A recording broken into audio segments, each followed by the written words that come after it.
Welcome to O level GS Adda YouTube channel. आज हम एक अनदर सीरीज स्टार्ट करेंगे जिसमें बायोलॉजी के मोस्ट इम्पॉर्टेंट क्वेश्चंस अक्सर कमीशंस और छोटे एग्जाम्स में पूछे जाते हैं। बड़े एग्जाम्स में उसमें पूछने का टाइप होगा मैच द फॉलोइंग पेयर में। छोटे का क्या होगा कि जैसे एसएससी वगैरह रेलवेज एग्जाम्स होते हैं जो एलआईसी पीएसयू में डायरेक्ट फैक्ट पे बात करेगा। तो चलिए बात करते हैं बायोलॉजी के कुछ क्वेश्चंस पे।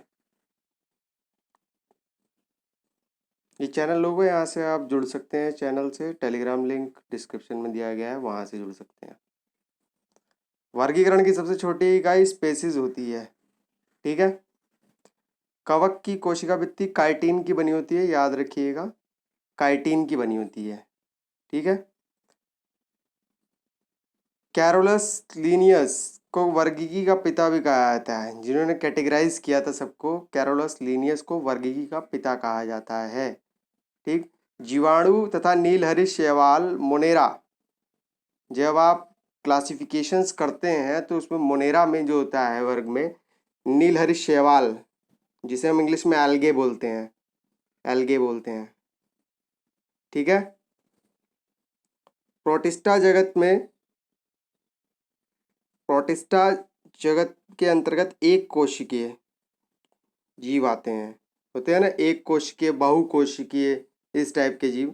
तो प्रोटिस्टा में हमेशा आएंगे एक कोशिकीय जीव।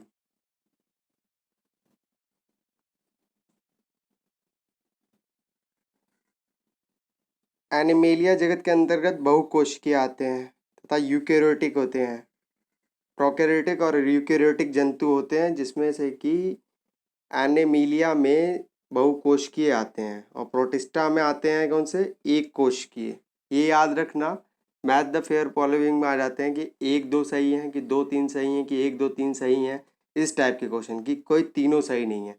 इस टाइप के क्वेश्चन ऐसे ही बनते हैं और आपको ये जहन में रखना पड़ेगा। लीनियस ने जीवों का नामकरण की द्विनाम पद्धति विकसित की थी, ठीक है। बाई नेम था, वो दो नाम थे। अरस्तु को जीव विज्ञान का फादर ऑफ बायोलॉजी कहते हैं। मोस्ट इंपॉर्टेंट क्वेश्चन है, छोटे मोटे एग्जाम में तो अक्सर आते हैं। ब्रायोफाइटा, आपको पता है, नाम से ही पता चल रहा है फ्राइटा लगा हुआ है तो पादप से ही जुड़ा होगा। उभयचर होते हैं, है ना, एक जलचर होते हैं, उभयचर होते हैं, इस टाइप से बने होते हैं। चर मीन्स जो चलने वाला होता है, हिंदी में जो हम पढ़ते हैं चलने वाला, भूचर, नवचर, इस टाइप से। पौधों में अर्धसूत्री विभाजन के लिए परागकोश होता है सबसे ज़्यादा, जो होता है यहाँ पे, जो इनका सेक्सुअल जो सिस्टम होता है वो परागकोश सबसे इम्पॉर्टेंट पार्ट होता है। जीवाणु भोजी, जीवाणु को संक्रमित करने वाला विषाणु है, ठीक है। ये कई बार आया है क्वेश्चन में, ये वाला फैक्ट, जीवाणु भोजी वाला। आलू एक कंद है, कई बार रिपीट हुआ है ये क्वेश्चन, ठीक है। यहाँ पे सिर्फ उन्हीं क्वेश्चंस का कंटेन किया गया है जो कि एग्जाम में आने के पॉइंट ऑफ व्यू से इम्पॉर्टेंट है। अदरवाइज जो बेकार चीज़ है उसको मतलब हटाया ही गया है, काफ़ी सारी चीज़ों को हटाया। स्टार्च एक पॉलीसेक्राइड है, जैसे आप पढ़ते हैं ना शुगर को भी, तो सुक्रोज, फ्रुक्टोज, माल्टोज, इस टाइप में पॉलीसेक्राइड, मोनोसेक्राइड्स। तो स्टार्च जो आलू में होता है, चावल में भी होता है, आपने प्रयोग किया होगा 9th-10th में, अगर आप स्कूल में लैब में जाते होंगे, लेबोरेटरी में, तो आलू में ही स्टार्च होता है, इसमें भी एनर्जी होती है अपनी, और ये बल्ब, एक छोटा सा वोल्ट का बल्ब जलाने में सक्षम होता है। हरित पादप एक फैक्ट के तौर पे प्राथमिक होंगे, प्राइमरी भी होंगे, ठीक है। मनुष्य होता है सेकेंडरी स्टेज पे आता है, ह्यूमन सेकेंड। अल्फालाफा एक प्रकार की घास है, ये समुद्र में बहुत पाई जाती है। क्वेश्चन पिछले साल आया है 18 में। एम्बिलिका ऑफी सिनोलिसिस अफीम का वास्तविक नाम है, जो साइंटिफिक नेम आप पढ़ते हो, जो ह्यूमन का नाम है होमोसेपियंस, जैसे मक्खी का नाम है टिटेनिफेस राना, आम का नाम है मैग्नीफेरा, इस टाइप के नाम है। तो एम्बिलिका ऑफिनी सोनोलिसिस, इस टाइप के नाम याद करने के लिए आपको कोशिश करनी चाहिए कि आपको लास्ट वाला नाम याद रखें, आगे वाला तो सबको याद नहीं होता। हाँ, मनुष्य का नाम सबको याद है होमोसेपियंस, क्योंकि हम यूज टू हैं उसके, इसलिए, ठीक है। जिम्नोस्पर्म वर्ग के पौधे नग्न बीजी होते हैं, ठीक है। इसके बीज फलों के अंदर नहीं होते हैं, ठीक है। ये मैं स्पेलिंग मिस्टेक है, नहीं होते हैं। एंजियोस्पर्म पढ़ा होगा आपने, जिम्नोस्पर्म एनसीईआरटी में 9th और 10th की, थैलोफाइटा वर्ग के पौधे मुख्य जलीय पादप होते हैं। ठीक है, फाइटा से आपका क्या बनता है, पादप वर्ग। फाइटा मतलब बेसिकली यूनान जो शब्द होते हैं दो, जैसे साइकोलॉजी हो गई, फिजियोलॉजी हो गई, जूलॉजी हो गई, ये वर्ड्स इस टाइप के होते हैं। थैलो मीन्स आपका हो गया वर्ड वाटर से जुड़ा होगा, और फाइटा आपका हो गया आपका पादपीय वर्ग से। टेरिडोवाइडा वर्ग के पौधों का शरीर जड़, तना, पत्ती में विभाजित होता है। ठीक है, ये अगर याद कर सकते हैं तो ठीक है, बाकी जो है मैं पढ़ाता हूँ आपको टेलीग्राम ग्रुप पे शेयर कर दी जाती है। आर्थ्रोपोडा जो कि सबसे बड़ा संघ भी है, जितने भी जीव जंतु आते हैं ना, अधिकतर जंतु, वो आर्थ्रोपोडा में आते हैं, याद रखिएगा। बायोलॉजी का काफ़ी अच्छा वेटेज है एग्जाम में, इस पे फोकस करना बहुत ज़रूरी है। पोरीफेरा संघ को सामान्य स्पंज के नाम से जाना जाता है। पोरीफेरा याद रखना, पोरीफेरा से ही स्पंज ही होते हैं, जितने भी स्पंज वाले जीव होते हैं जो कि एब्जॉर्प्शन करते हैं ना किसी चीज़ का, जैसे पानी को एब्जॉर्ब कर लिया फिर बाद में रिलीज करते हैं। सिलेंट्रेट्रा जंग संघ के जंतु जलीय होते हैं, जिनका शरीर दो कोशिकाओं की परत में होता है। मोलस्क, मोलस्का वर्ग में द्विपाद सम्मिलित होते हैं। इसमें मोलस्क में आपका वो आ जाएगा ऑक्टोपस, जो कि मोलस्क से बने होते हैं। जैसे आपका कैल्शियम कार्बोनेट की उसके ऊपर परत जमी होगी तो उसे आएंगे मोलस्क, नाम से भी पता चल रहा है। इकाइनोमेटेरा जंतुओं में विशिष्ट जल संवहन नल तंत्र पाया जाता है, नाल तंत्र सॉरी, जो नाल होती है, आहार नाल। ठीक,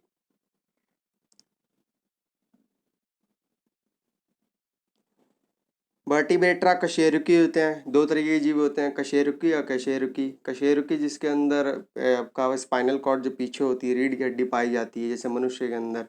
तो सर्वाधिक विकसित जंतु वर्ग है, इसीलिए जब मनुष्य विकास होता है तो आप देखते हो कि आदि मानव से जो होता है बंदर से, तो पहले वो झुका होता है, ऐसे होता है, जमीन पर रेंगने वाला होता है जीव, फिर ऐसे होता है, फिर ऐसे होता है, फिर धीमे धीमे धीमे धीमे धीमे धीमे जंतु का विकास होते हुए पैरेलल खड़ा हो जाता है आदमी, अपनी वास्तविक स्थिति में आ जाता है। तो मनुष्य कशेरुकी और ये सर्वाधिक विकसित, और कशेरुकी का जो मानसिक विकास होता है वो तुलनात्मक रूप से अन्य जीव जंतुओं की बहुत अच्छा होता है, वेल डिफाइंड होता है, उसका मेंटल जो होता है काफ़ी अच्छा होता है। ठीक है, द्विनाम पद्धति का जन्म ऊपर हम डिस्कस कर चुके हैं, ये वाला क्वेश्चन, कैरोलस लीनियस, ये याद रखना बहुत इंपॉर्टेंट है। साइनोबैक्टीरिया को प्रथम प्रकाश संश्लेषी जीव माना जाता है। ठीक है, साइनोबैक्टीरिया। ठीक है, आपका ट्यूबरक्लोसिस बैक्टीरियम में जो टीबी जिसे आप बोलते हैं, टीबी की फुल फॉर्म है, कोई भी बैक्टीरिया है इसके अंदर पड़ता है। ठीक है, वायरस न्यूक्लियो प्रोटीन से बना होता है। ठीक है, वायरस जो होता है, जैसे अभी आपका कोविड है, ये जो कोरोना वायरस है, कोरोना इसका, चलो कोरोना पे डिस्कस थोड़ा सा बता देता हूँ। कोरोना का नाम आप सभी लोग जानते हैं कि भाई इसको अंग्रेजी भाषा में क्राउन से बना हुआ है। क्राउन का मतलब क्या होता है, ताज। जिस भी बॉन्ड में, जिसके इसके संगठन में देखेंगे आप ध्यान से, तो इसके संगठन में ऐसे क्राउन्स बने हुए हैं। ठीक है, और डीएनए और आरएनए के कॉम्पोजिशन से बना हुआ है। प्रोटीन के इसके लिपिड बने हुए हैं जो कि काफ़ी कठोर है। इसका आप इसका ट्रांसक्रिप्शन एक वर्ड आता है, ट्रांसक्रिप्शन जब आरएनए से डीएनए में जाते हैं तो इसको ट्रांसक्रिप्शन बोलते हैं, याद रखिएगा। ये सब कुछ एक शब्दावलियाँ होती है, इसका प्रयोग करना चाहिए, सॉरी प्रयोग नहीं, आपको अर्थ पता होना चाहिए, वो पूछ लेता है मैच द फॉलोइंग में बड़े एग्जाम्स में। वायरस न्यूक्लियो प्रोटीन से बने होते हैं, बता दिया मैंने। वायरस की फुल फॉर्म छोटे एग्जाम में पूछ ली जाती है, vital information resource under seize, है ना। उस डब्ल्यू एम स्टेनले को वायरस के क्रिस्टल के रूप में सबसे पहले पृथक किया, याद रखना, स्टेनले ने इसको क्रिस्टलीय बनाया था। ठीक है,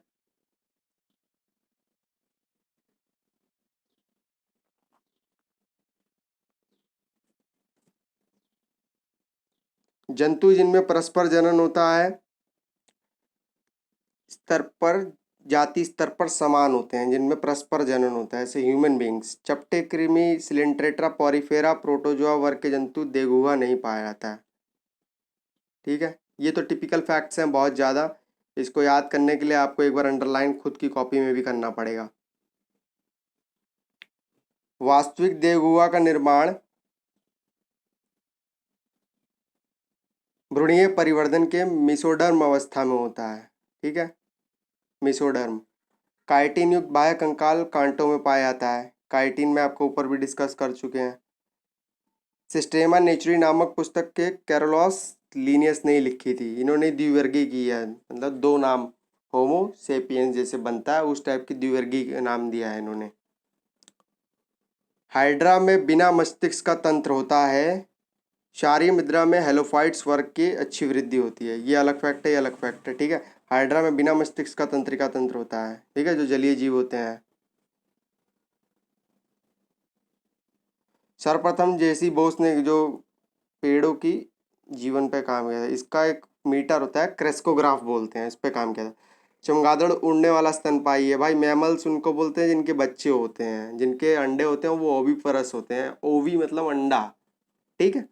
और स्तनपायी जो कि बच्चे देते हैं, जैसे ह्यूमन बींग्स हो गई आपकी, वेल भी आपकी मैमल है, चमगादड़ भी मैमल है, बंदर भी। जो बच्चा देगा वो मैमल्स होता है, स्तनपायी होता है, ठीक है। वेल सबसे बड़ा स्तनपायी है, देखिए नीचे लिखा है। दलहन में नाइट्रोजन स्थिरीकरण की क्षमता होती है, जैसे जितने भी, राजमा में नहीं होती है, याद रखिएगा। राजमा की जो उत्पत्ति, जो इसका उत्पादन की क्वेश्चन आ जाता है कई बार फैक्ट में, कि जम्मू कश्मीर घाटी में जो राजमा को उगाने का सबसे पहला काम किसने किया था? विल्सन ने, ठीक है, उन्होंने इस पे काम किया था। और दलहन में नाइट्रोजनीकरण स्थिरीकरण की क्षमता होती है। उत्सर्जी तंत्र का गुण पादपों में नहीं पाया था, बिल्कुल नहीं पाया था भाई। पादप कैसे एक्सक्रीट कर लेंगे? हम लोग जो कुछ खाते हैं, जब हम जाते हैं टॉयलेट तो एक्सक्रीट करते हैं ना, अमोनिया नाइट होता है, NH3।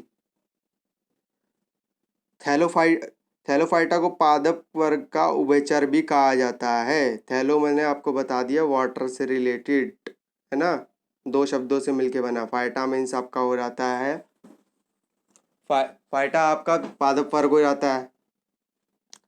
हाइड्रा में रुधिर वर्ग नहीं पाया था, फिर भी श्वसन करता है, ठीक है, ये जलीय प्राणी। आर्थ्रोपोडा में काइटिन युक्त उपचर्म का बना होता है, बाह्य कंकाल पाया जाता है, काइटिन का बना होता है। आप याद रखिएगा, काइटिन के साथ ही जो नाखून हम लोग के बने होते हैं वो केरेटिन के बने होते हैं। जैसे गाय के खुर भी जो होते हैं वो केरेटिन के बने होते हैं। बाल जो हो गए हमारे केरेटिन के बने हुए हैं। झींगा मछली, क्रैकफिश और सिल्वर फिश आर्थ्रोपोडा संघ के हैं। अगर कभी क्वेश्चन में कंफ्यूजन हो जाए कि कौन से संघ का मारना है, तो भाई सीधी सी बात है, अगर ना पता हो बिल्कुल और क्वेश्चन मारने का मन है, टिक करने का, तो आर्थ्रोपोडा पे क्लिक कर देना, क्योंकि सबसे लार्जेस्ट है ये, इसमें चांस रहते हैं सही होने के। फिर अगर आपका कंसाइंस, अगर आपने ठीक से पढ़ा है तो तब तो सॉल्व हो ही जाएगा। ऑक्टोपस देखिए, मैं आपको बता चुका हूँ, ऑक्टोपस मोलस्क है। मोलस्का संघ के कुछ जंतु में नीले हरे रंग रुधिर हीमोसाइनिन के कारण होता है। जैसे ह्यूमन ब्लड जो होता है रेड, वो आपका रिस्पॉन्सिबल है हीमोग्लोबिन के चलते, तो ऐसी हीमोसाइनिन होता है जो कि नीले और हरे रंग के लिए रिस्पॉन्सिबल है, ठीक है। ट्रांसक्रिप्शन देखिए, मैं ऊपर एक वर्ड बताया था आपको, उत्क्रम अनुलेखन की क्रिया जो होती है, जब आपके फिंगरप्रिंट्स जाते हैं, डीएनए से आरएनए जाता है, ये डीएनए नहीं है, रॉन्ग होगा। डीएनए का द्विगुणन की सही विधि, ये फैक्ट गलती हो, छोड़ दो इसे, रॉन्ग है, ये थोड़ा टाइपिस्ट एरर है ये। प्रोकैरियोटिक तथा यूकैरियोटिक का मुख्य अंतर केंद्रीय कला है। ये क्वेश्चन एक लाइन में आता है और कई बार आया है प्रीवियस ईयर में, जब आप एंट्रेंस देते हैं, कई सारे जो छोटे एग्जाम्स होते हैं, जूनियर साइंटिस्ट वगैरह के एग्ज़ाम पूछ लिए जाते हैं टिपिकल तरीके से। पर आजकल जो ट्रेंड एनालिसिस करो एग्जाम का चेंज हो रहा है, तो इस टाइप के क्वेश्चन आते हैं। प्रोकैरियोटिक और यूकैरियोटिक का मुख्य अंतर केंद्रक कला की उपस्थिति है, ठीक है। हाँ, वाटसन तथा क्रीक ने बी, ए मॉडल बी मॉडल होता है ना, बी मॉडल डीएनए दिया था इनको, इसके लिए नोबेल भी मिला था वाटसन और क्रीक। राइबोसोम प्रोटीन तथा टीआरएनए के बने होते हैं, ठीक है। राइबोसोम कला विहीन कोशिकांग है। प्रोटीन संश्लेषण में अंतद्रव्य जालिका और राइबोसोम कोशिकांगों की भूमिका महत्वपूर्ण होती है। प्रोटीन संश्लेषण यानी प्रोटीन सिंथेसाइजेशन होता है जब आपका, तो उसमें अंतद्रव्य जालिका और राइबोसोम कोशिकांगों की यूज होती है। प्रोटीन जहाँ भी आएगा नाम, उसके संग राइबोसोम जरूर जुड़ा होगा। डीएनए पॉलीमेरेज एंजाइम न्यूक्लियोसाइड से डीएनए का संश्लेषण में काम आता है, ठीक है। पॉलीमेरेज एंजाइम और न्यूक्लियोटाइड्स के संश्लेषण में काम आता है, ठीक है।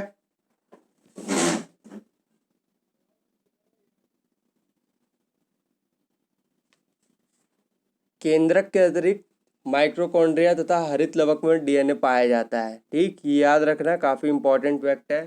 प्रोकैरियोटिक कोशिकाओं में श्वसन अंग का कार्य मीसोमस करता है, मीसोसोम करता है, जबकि यूकेरियोटिक कोशिका में श्वसन का काम माइक्रोकॉन्ड्रिया करता है। माइक्रोकॉन्ड्रिया आपको पता ही है कि पावर हाउस भी बोलते हैं, श्वसन कार्य से संबंधित होता है। लास्ट टाइम मैं पढ़ा चुका हूँ वीडियो में।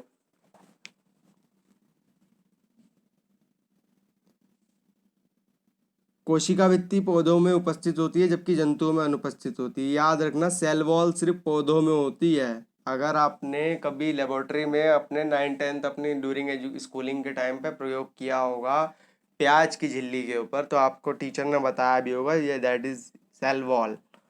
कोशिका झिल्ली एक अर्ध पारगम्य झिल्ली होती है, मतलब सेमी प्रिएम्बल मेम्ब्रेन। यह कुछ विशिष्ट अणुओं के ही अपने आर पार जाने की मदद करती है या जाने देती है, उसको परमिशन देती है कोशिका झिल्ली। Cell membrane. प्रोटीन का निर्माण, प्रोटीन का संश्लेषण, राइबोसोम। जब भी मैंने कहा ना राइबोसोम का नाम आएगा तो प्रोटीन जरूर जुड़ेगा। प्रोटीन सिंथेसिस होता है यहाँ।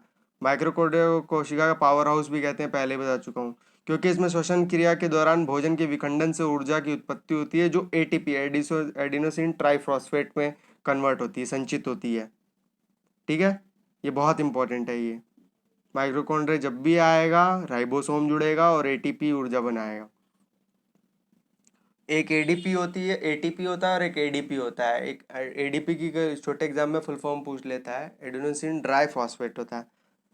गोल्जी कॉय का मुख्य कार्य कोशिका का संश्लेषित प्रोटीन, वसा आदि को पैकेजिंग करना। गाल्जी कॉय को कोशिका के अणुओं में ट्रैफिक कंट्रोलर भी कहा जाता है, बहुत सारे एग्जाम में आया हुआ है। गोल्जी कॉय को ही बोला जाता है ट्रैफिक कंट्रोलर। लाइसोसोम को आत्महत्या की तैली कहते हैं। ठीक है, लाइसोसोम को आत्महत्या की थैली कहते हैं, कई बार आया है क्वेश्चन। हरित हरित लवक को कोशिका का रसोई घर भी कहा जाता है क्योंकि इसमें प्रकाश संश्लेषण की क्रिया भोजन का निर्माण होता है। ये काफ़ी सारे इंपॉर्टेंट क्वेश्चन का कंटेनमेंट था जो कि एग्जाम में आता है। मैच द फॉलोइंग पेयर में तो अक्सर आता है। बायोलॉजी का वेटेज काफ़ी ज़्यादा होता है एग्जाम में। फिर होता है आपका फिजिक्स का, फिर केमिस्ट्री का कहीं पे आता है। केमिस्ट्री थोड़ी कम पूछी जाती है एग्जाम पॉइंट ऑफ व्यू से क्योंकि उसके कंपाउंड वगैरह याद करना काफ़ी टिपिकल होते हैं।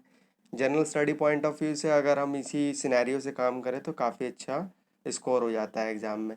ये किसने क्या कहा था और किसको क्या कहते हैं, इस टाइप के क्वेश्चन को कमांड कर लेनी चाहिए। ईगोल्जी को ट्रैफिक कंट्रोलर कहते हैं, लाइसोसोम को, राइबोसोम को, इन पे काम कर लेना चाहिए। बाकी इस सब जो यहाँ पे आपसे डिस्कस किया जाता है इसकी पीडीएफ आपको टेलीग्राम चैनल पे दे दी जाती है।